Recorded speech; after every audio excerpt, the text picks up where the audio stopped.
live from the headquarters of Rome Flooring, national capital Ottawa, in Canada. Good morning, buongiorno, and welcome, benvenuti to Joe Soccer Talk Sport. And today we start with breaking news. Champion League starts the first round. As you know, every year this time of the year we start the Champion League. Is one of the most important league before the Euro and the World Cup. So the champion is one of the best because every team, they have all the superstars playing, and every team trying to compete to win the Champion League is one of the most prestigious of a trophy that for a team country. And today we start with breaking news. With the Champion League starts the first round. Paris Saint-Germain, the powerhouse, with the three best players on the planet. The first game they tied 1-1.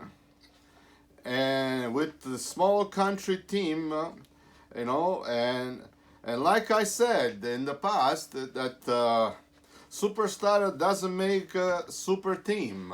As I said in my second episode in the sport, Joe Soccer Sport, and it means that teamwork, like the European soccer, the European tournament, when Italy won the European Cup.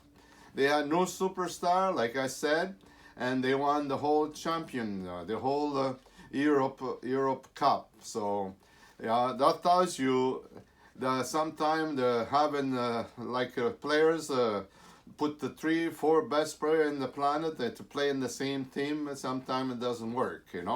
Very seldom they win most of the games. So I always push it, even when I had my soccer program. I always push that team playing is the best. The great Pele, that is right now is battling with some kind of cancer, is very sick right now. The great Pele says that when you control the play, you control the game. So any superstar, they think they can win by themselves. It's very seldom happens. Only superstar like Pele in the 50, the 60, the 70, they did that.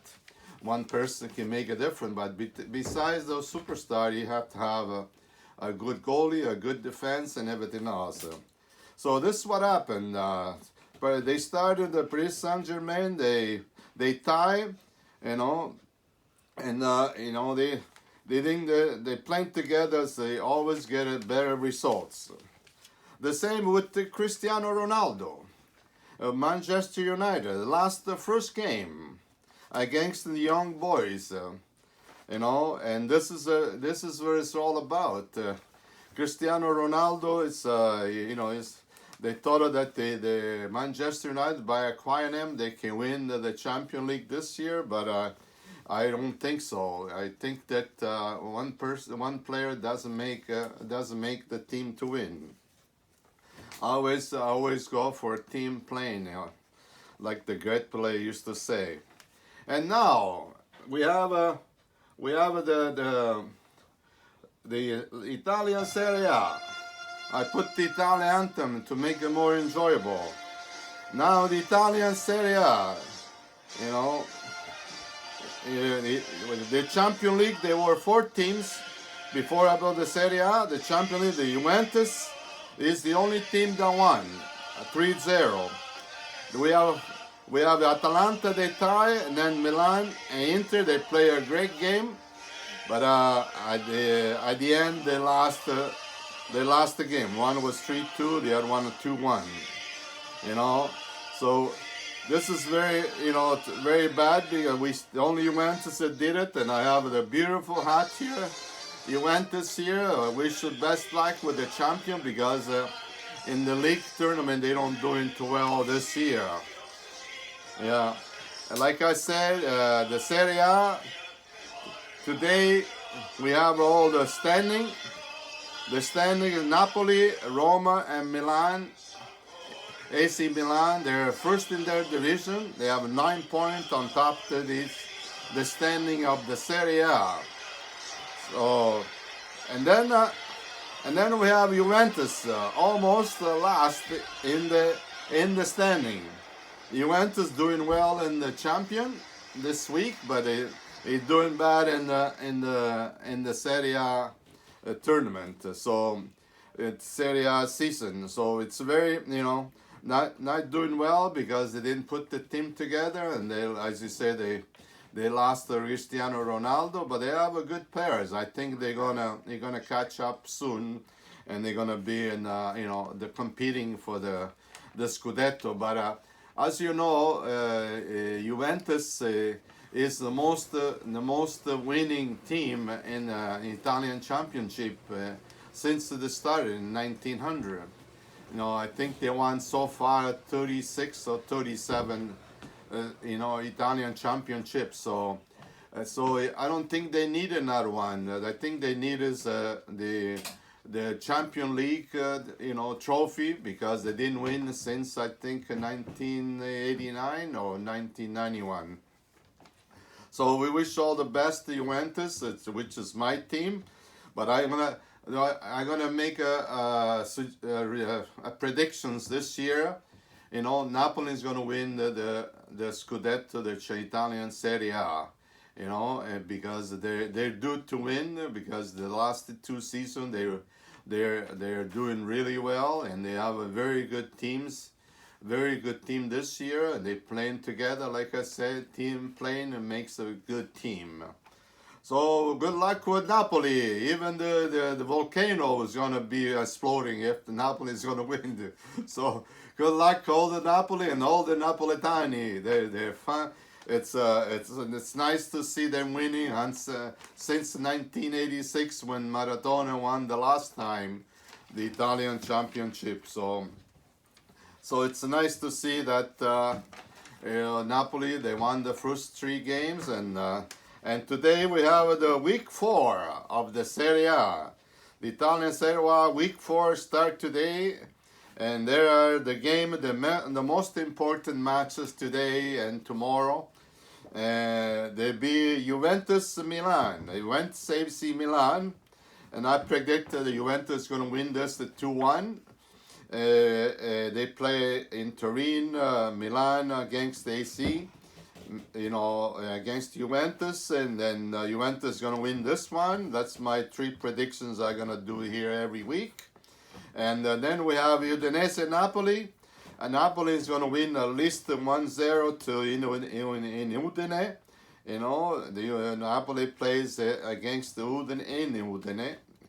And then we have Venezia Spezia. In Venezia, as you know, after 19 years, they graduated to the Serie A, and they're doing really, really good. They lost the first 2, but they won the last game, and they play Spezia. And good luck to Venezia, all my friends from Venezia, which I mentioned a few. Mr. Renato Bonacin is really from downtown Venice. And we have all the Paisian brothers, Mario and Giuseppe. Good luck with the Venezia. And then we have Inter Milan, Inter Bologna. Bologna is doing really well and is 4th in the standing. And Inter is almost the same points in the standing.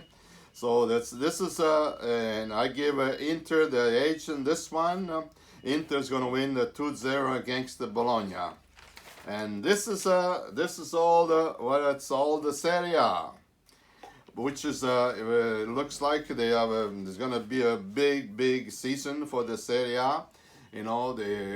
They lost a few international players, but they had a lot of good new players, young players, and almost all the team, and looks like except 3-4 teams, all the rest of the team, they're very competitive, the 2021 and 22 season. So, and this is a new sport. The new sport news. Always at the end of the sport, I the reason Cristiano Ronaldo moved to England was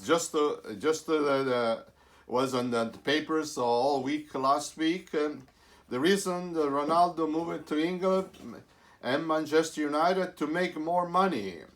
He owns a series of five-star hotels all over Portugal, England, and I don't know if he owns any in Italy. I don't think so, but he owns quite a string of hotels all over the place. Five-star hotel, almost all over Europe, and he bought a piece of land in downtown London, and he will build a five-star hotel right in London. And I always said the money talks and everything else walks. That's what we say in business. So that's what it is, And now we have another news. New soccer news was born at the soccer was born no offside. No offside. The start. This is something historical, history, and the soccer history book. It said soccer was born in no offsides. Everything was open. Everybody could score. Run and score. And if they're offside, they'll still give them the goal. In 1863 in England, that's what as you know, 1840. Soccer, the rules of soccer, they were born in England. That's why the English people they ruled the English soccer in those days. So they started in 1840. The Sheffield University, they put the first rules in soccer according to the FIFA books. And in 1863, from 1840 to 1963. No, to 1940 to 1867, the soccer was no offside, and then in 68 they enforced the offside to make it more competitive, which is a better sport now, as you know.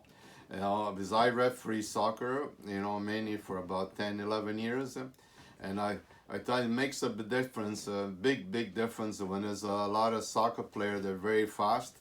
They can run and score, anytime. So the offsides was built in the game because to make it more competitive, and then they really they don't blow up to the teams. Some of the big soccer fast players they don't score as much, so they keep the score in a good, like say, 2-1, 3-1. The most very seldom you see a team winning, 7, 9, 11-0. That's what the competitive. It's very important. We have a competition in every sport, not just in soccer, even football, like American football, the English football.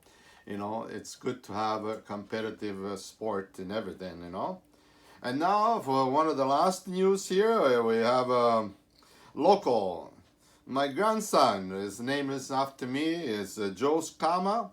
He won the first two. He played junior football here, the oval ball, not the round ball we have in soccer, the oval ball football. As you know, soccer is being called 5 different ways. They call soccer, culture, football, the one world, one game, and all that. So this my grandson Joe Cama he played the first 2 games and they won very convincing. I went to see the first game and I enjoyed to watch my grandson playing the football too. I wish he played soccer, but he decided to go football, which it's whatever the young people want to play. I don't force them to play the sport I love, but they have to play the sport they love, which is very important. And with this great news, we end here. Thank you to watch my podcast. I hope I see more of you watching my podcast. And God bless you. And don't forget, never stop playing soccer, because soccer is life. And now to to end the episode 7, I would like to thank you, some people that listen to my podcast. And we salute our Italian youth of Ottawa, which they're very nice, very nice boys that they played with me when they were kids. Now they all have professional jobs. The Italian youth of Ottawa, which I'm gonna name some names here. You know, it's Alessandro Battisti, Mike Caprile. They leave work to watch Joe soccer sport. They told me. And then we have Romeo Cacciori and Tony Aprile. They work for Revenue Canada, one of the best government jobs here in this the capital of Canada. And they leave work to watch the Joe soccer sport also. And then we have Vittorio Maio. He takes his lunch break and watching the sport here, where he works for Canada, Communication Canada. And thanks to all of you, and God bless you, my friends. And now, to finish, concludiamo, we end the Joe Soccer Sport. E non dimenticare, nella vita dobbiamo amare, sognare e vivere. To love, to dream, and to live. Until we hear again. Fino alla prossima, vogliamoci bene, assai assai. God bless you, and just to remind you, today I have my producer and my 9-year-old grandson, Domenico, is doing all the producing here. And thanks to and I love my grandson. Thank you, and God bless you. Ciao.